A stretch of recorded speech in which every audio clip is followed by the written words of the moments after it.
Now available in paperback and e-readers, Isis, Samurai Goddess. The goddess next door takes on kung fu killers in this action-packed martial arts Isis series adventure. Get Isis, Samurai Goddess in paperback and e-readers today.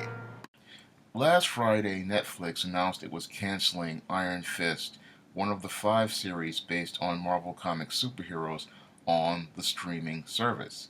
And I'd have to say that the cancellation of Iron Fist was a mercy killing, because after completely emasculating Danny Rand over the course of 10 episodes, there was no place for Iron Fist after season 2 to go but downhill. Because after your Danny Rand gave his power away to Colleen Wing in the last 2 episodes, there was no point for the series to return from, because once you emasculate a hero in an action series, then the viewer has no more reason to continue watching that series, because if a hero cannot go out here and protect himself, then how can viewers have an incentive to care to continue watching the series where this hero is supposed to go out of their way to protect their communities and continue pursuing the mission they wanted to pursue? Now, the big problem with Netflix's Iron Fist was the execution of the concept in trying to adapt the Marvel comic. And it's clear to me that the showrunners who were running Netflix's Iron Fist had no understanding of how to develop the Iron Fist character into a strong hero, because the whole foundation they had for creating the Iron Fist character was extremely passive, and because the character was so passive, he did not stand out prominently in the foreground the way a hero is supposed to, nor was he an active character who took the lead of his own series. And because the Iron Fist character was written so passive, he wound up getting pushed into the background of his own show over the course of the first season, and then completely deeply further into the background of the second season. And when we saw the Danny Rand character giving away the power of the Iron Fist to Colleen Wing, that was probably the last straw for Netflix producers, who looked at this series and realized that this series was at the point of no return. Because, again, when you are developing a superhero series, the hero has to be in the lead, the hero has to be the one in front and center, and the hero has to give us a reason to continue caring in order to have the incentive to continue watching the series and watching them complete the goal that they want to pursue. But we didn't see Danny Rand even meet any of the goals that were set in the Defenders or the Iron Fist series. In this second season, all of Danny Rand's mission wound up becoming completely sidetracked, because in Defenders, Daredevil gave Iron Fist the responsibility to go out here and defend the city in his stead. Unfortunately, your Danny Rand, because he was written so passively, he became an iron wimp, and instead of him having balls of steel, he wound up having nuts that were crumpled like tinfoil and dropped in the purse of Colleen Wing. And because this character wound up becoming emasculated, this is why the series fell completely apart. Because instead of us seeing Danny Rand growing as a hero, protecting the city and taking on the challenges that a hero would take, instead we saw Danny Rand wind up with Colleen Wing taking the lead in his series. We saw Colleen Wing and Misty Knight going out here and fighting the battles he should have been fighting. And we saw your Iron Fist completely emasculated, because we had Davos, the Steel Serpent, send out Mary Walker to go beat him up. And when I saw that episode where Mary Walker beat up the Iron Fist, that was the pretty much the nail in the coffin for this series. And the reason why it was the nail in the coffin for this series was because here we have a hero who's supposed to have this incredibly powerful mystical weapon in his fist, and he could not even use that power to defend himself against a female. So, in that one episode, we have the Iron Fist, one of the world's greatest martial artists, completely emasculated by Mary Walker in that final scene. And once that final scene went on, that was the nail in the coffin for the Iron Fist series. And as the series continued to progress, and we saw Danny Rand get his leg broken, and we saw him getting beat up, we saw a hero who never rose to the occasion and went to overcome and persevere to overcome his obstacles. No, instead, we saw a hero who wound up leaning on women and allowing women to take the lead that he was supposed to take the lead in his own series. And that was the big problem with your Iron Fist. The entire Iron Fist series was written from a gynocentric perspective and the perspective of women looking at a man from a female perspective. Instead of us getting a strong masculine perspective of a hero, we didn't get that in Netflix's Iron Fist. For all the setups and the storylines, there was no payoff in Danny Rand learning how to be a man who used his martial arts skills to protect those in his community from those who would threaten him or try to protect Rand Enterprises and the legacy of his family. Because if we had a hero who paid off in learning how to be a man who used those martial arts skills to protect his community and protect Rand Enterprises, we would have an incentive to continue watching the show. But we didn't get that incentive because we never saw Iron Fist rise to become the type of hero who could even protect himself. Because the writers always wrote the world's greatest martial artist as a coward who hid behind women who were fighting his battles. We had no reason to care about him because women like Colleen Wing and Misty Knight were fighting his battles and solving his problems, and that's not what people pay money to go see in a hero. And in this Netflix series, it was clear to me that they just didn't understand men when they were writing this series. And that's a great contrast to Chio Choki Hodari, I think that's his name, who writes the Luke Cage series. Now, Chio Hodari, he understands men and he understands the role of men when he writes Luke Cage, and he always writes it from a very strong masculine perspective. And that's why people are engaged with Luke Cage, because we see a model for manhood and masculinity in Luke Cage, a man who goes out of his way to protect his community because he understands that he has not only has the power to protect his community, but he understands he has a responsibility and obligation to protect those who cannot defend themselves.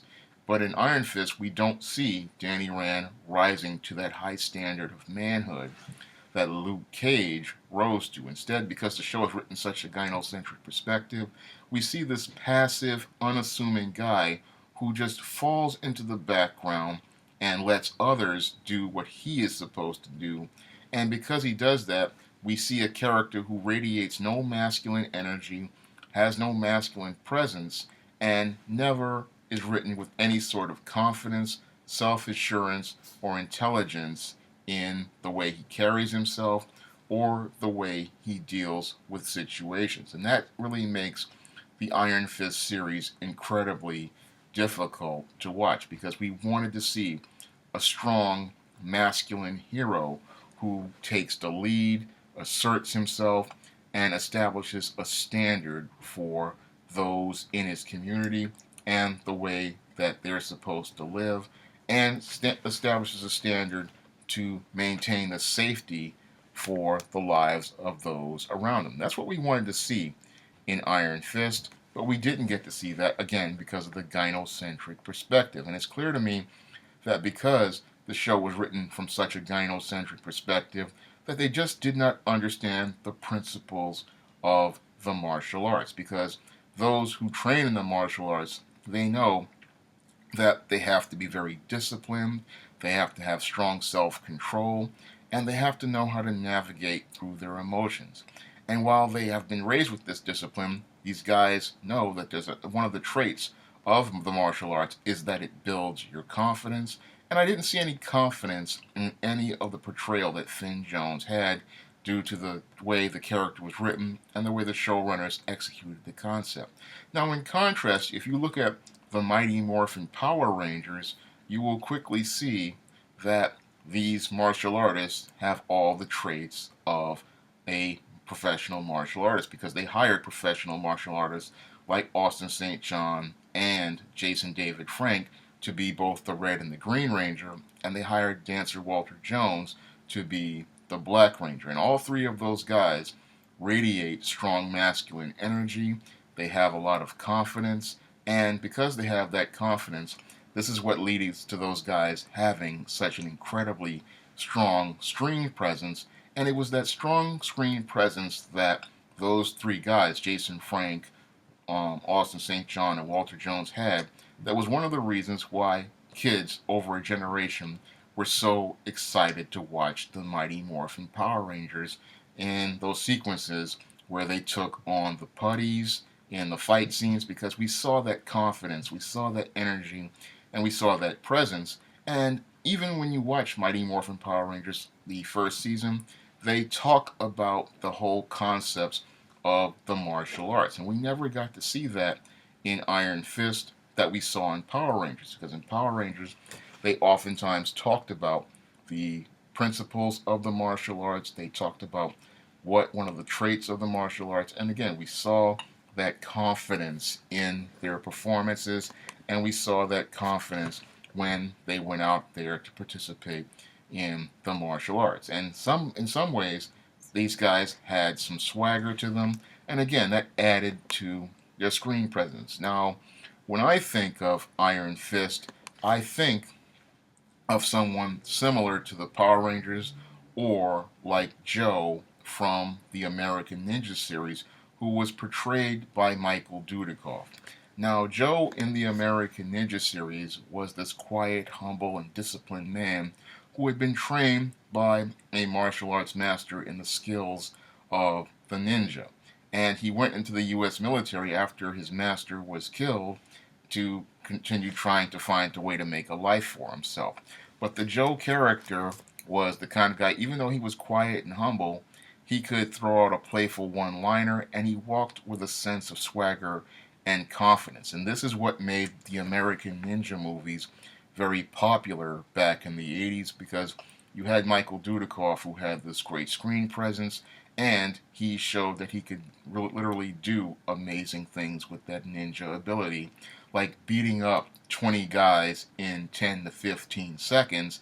And it was sad that we couldn't see this type of martial arts type action in Iron Fist, because here we have two programs which had incredibly low budgets, Mighty Morphin Power Rangers and the American Ninja movies, who could go out here and give us fast-paced, action-packed martial arts.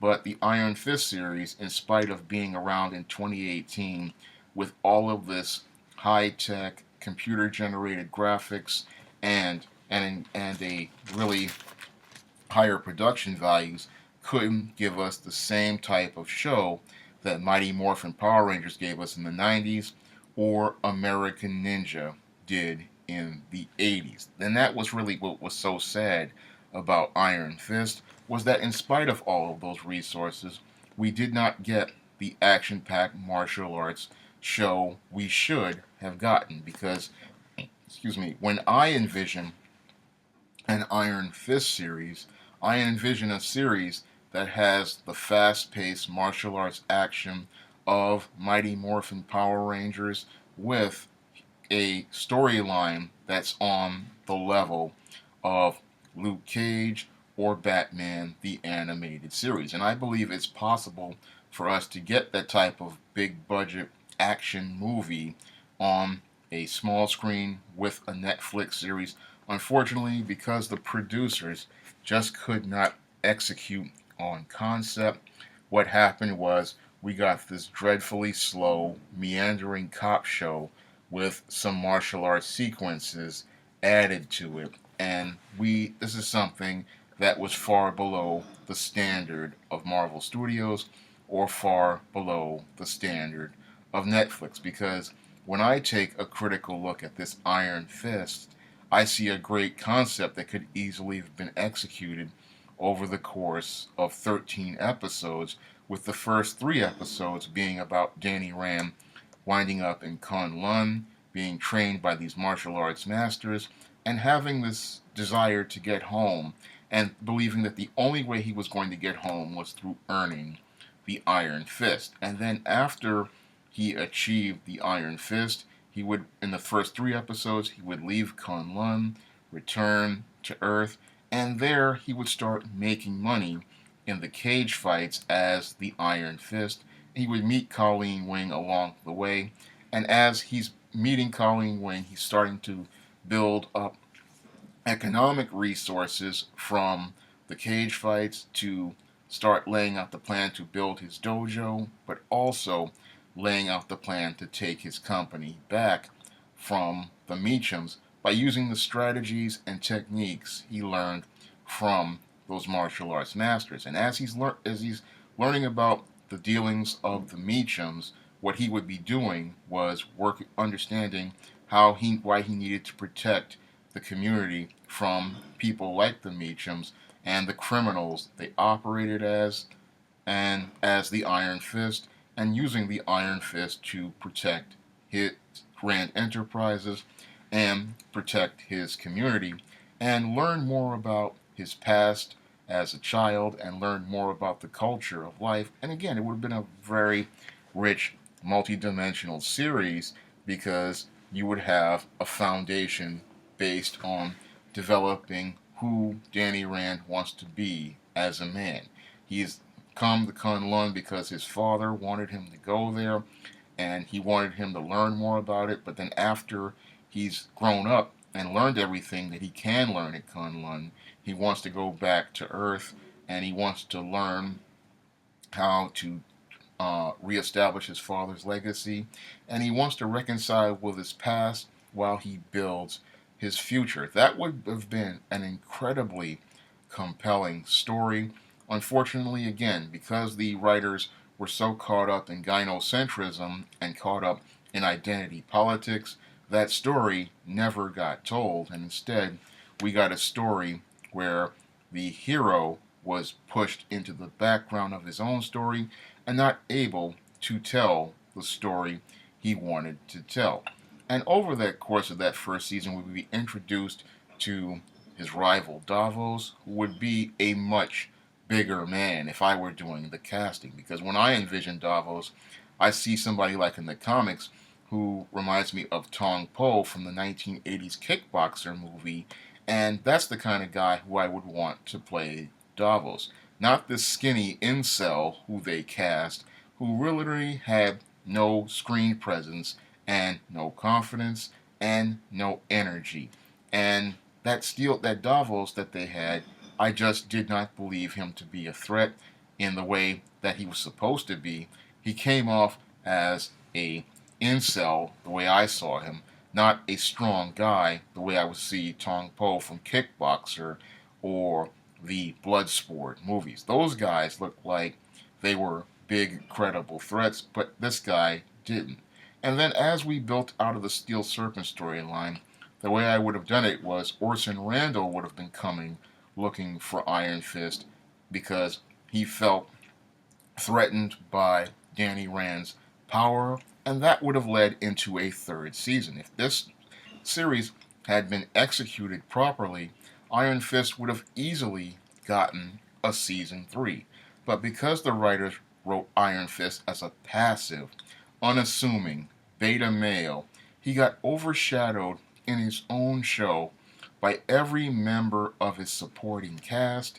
And when you have a hero who gets not only overshadowed by every member of his supporting cast, but emasculated by every member of his supporting cast, That, again, is the point of no return for that series, and any smart executive is going to cancel that series because there's nowhere for that show to go but downhill. Because when we saw Danny Rand in the final scenes of the last episode using guns, that showed how weak the Iron Fist character had become. Because the Iron Fist is supposed to be this great mystical weapon of defense, and if you're going to have a fist like iron, you shouldn't need to use a gun. Because for me, seeing the Iron Fist using a gun turned him into a complete coward, because a world's greatest martial artist should be able to defend himself using his hands and his incredible martial arts skill. If he's got to start resorting to guns, he's no different than that coward in the street. And again, that fits within the gynocentric beta male narrative for this show. If a man can't defend himself with his hands, he has to go out here and get a gun. And that's not a really good message you want to send to your viewers, because it sends a message that this hero is very weak, he's very cowardly, and he cannot fight like a man. Because a man, again, can defend himself using his hands, and he does not need a weapon to defend himself because he is the weapon. And that's really something that really took away from the whole Iron Fist character, because his mission is he's supposed to be a living weapon. His fists are supposed to be like iron, and they're supposed to be so powerful that they do damage. And them coming in and wanting to try to use the whole gun angle, again, defeats the whole purpose of the Iron Fist. So I understood why Netflix canceled the show, because the show was running off the rails. Now, I know many comic fans out here wanted to see the whole immortal Iron Fist story play out in season 3, but there was no way it could play out organically due to the poor execution of the show from the foundation of the first episode. Because we wanted to see Danny Rand being the hero of his show, the show named after him, front and center in his show, and we wanted to see him do his thing. We wanted to see him being active. We wanted to see him taking the lead, and we wanted to see him taking charge in his own stories, the same way Luke Cage was the center of Luke Cage. He was the center of the show. He took the lead in the show. He took charge in the show. And that's what we wanted to see with Iron Fist. But we didn't get to see that in Iron Fist. Instead, again, we got a meandering cop show where they pushed girl power, minimized Danny Rand, emasculated him, and gave everyone every reason to not watch this show. Because Iron Fist should have been an action-packed martial arts show with fast-paced martial arts on the level of 1993's Mighty Morphin Power Rangers and action-packed movies like those that Jackie Chan and Jet Li were in.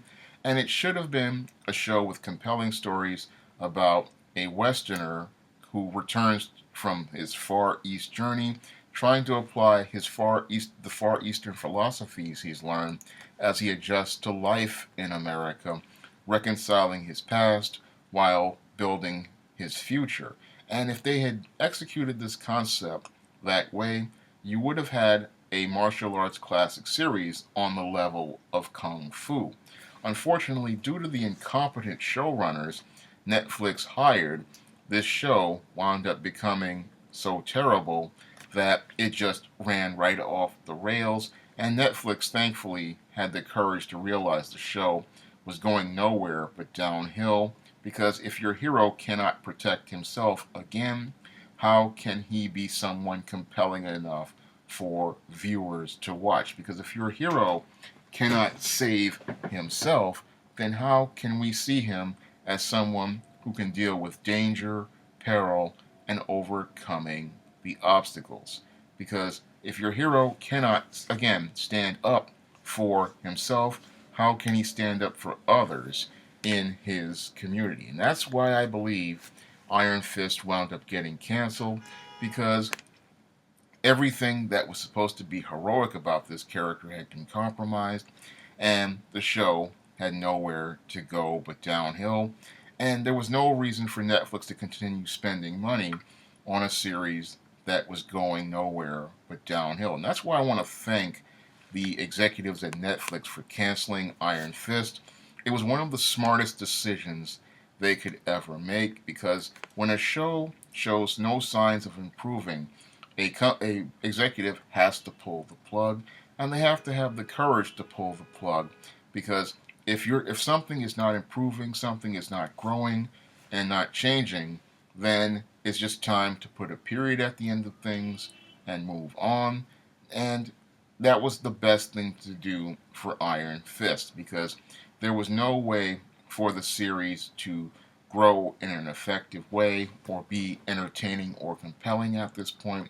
When your hero has become completely emasculated, when you have a heroine in Colleen Wing who's been turned into a Mary Sue, and when you've got a supporting character like Ward Meacham who has become completely wimped out, there's nothing else you can do organically to fix those characters in terms of storytelling. So the best thing for Netflix to do with the Iron Fist series was to cancel the Iron Fist series, and then maybe possibly insist that Marvel Studios go out of their way to try to find a way to redevelop this character in a way that makes him more compelling as a minor supporting character or a guest character on a show like Luke Cage. Because in the Luke Cage series, when Chio Hadari had him, the Iron Fist character was growing and developing, and I believe that maybe under the hands of a producer like that,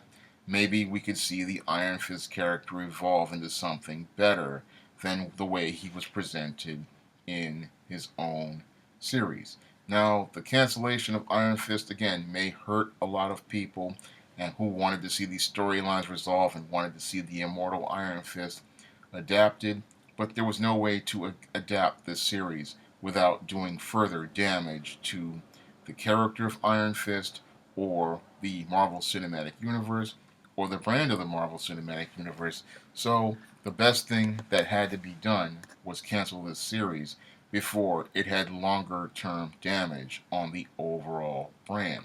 I'm hoping that Marvel Studios and Netflix learn from their mistakes on Iron Fist, that as it relates to superhero series, you cannot be passive. You have to make the hero active. You have to make them the center of the series, and you have to make them be leaders in the series, because if they're not leading the series, then viewers have no reason to watch this series or to care about it. And that's part of screenwriting, is understanding that you have to give a reason to care. And that's the lesson I'm hoping Netflix learns from Iron Fist, is that we need to see heroes being heroes, and they have to stand prominently in their series if that series hopes to be a successful one. If you'd like to see me make more videos like this, you can donate to my Patreon by clicking the link in the description box. And if you want to read my SJS Direct Universe titles, which feature heroes and heroines like the ISIS series, the E-Steam series, the John Haynes series, The Temptation of John Haynes, and the Spinsterella trilogy, you may do so by clicking the link to Amazon.com in the description box. That's all I have to say for this video. You can comment, rate, and subscribe.